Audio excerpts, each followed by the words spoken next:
వెండయ్య గారు కూర్చోండి.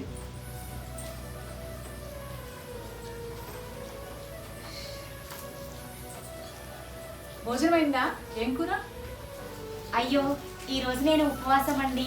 ఓ అలాగా, ఈరోజు ఉపవాసం పట్టిస్తారా? ఈ ఒక్కరోజేంటి వదిన, వారంలో 3 రోజులు ఉంటాను.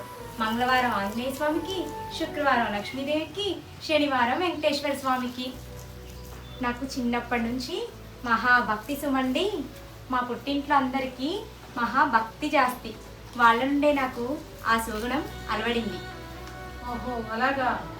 అవునండి, ప్రతిరోజు తెల్లవారుజామునే లేచి మడి స్నానం చేసి అష్టోత్తరాలు శతనామావళి అన్నీ చదివి పూజలు చేస్తాను.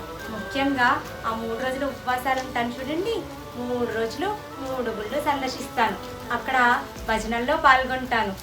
ఇంకో విషయం చెప్పనా, పూజలు ముగియందే నేను పచ్చి గంగైనా ముట్టను. సరే గాని ఎటో వెళ్తున్నట్టున్నారు, దేవాలయానికేనా? కాదు దినా, ఇదిగో కంప్లైంట్ రాసి పడేశాను. దీన్ని మున్సిపల్ కార్పొరేషన్ ఆఫీస్లో ఇచ్చొద్దామని వెళ్తున్నా. ఏం కంప్లైంట్? ఎందుకు? అదిగో ఉందిగా మీనాక్షి ఈ వీధిలో, తన మీద.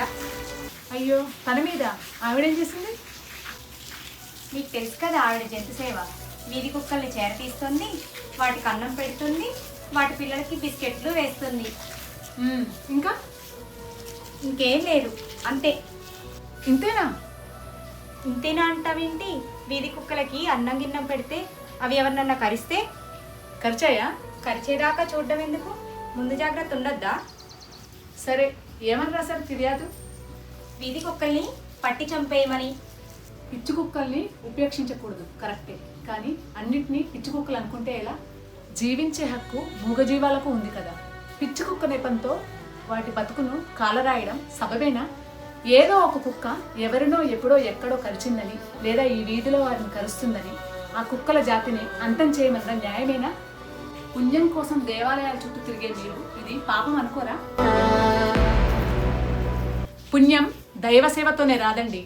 సకల ప్రాణి సేవ, సకల దైవ సేవ అనే సూక్తి మీకు తారసపడలేదా? మీరు చెప్పింది నిజమే, మీనాక్షికి పూజలు తెలియవు.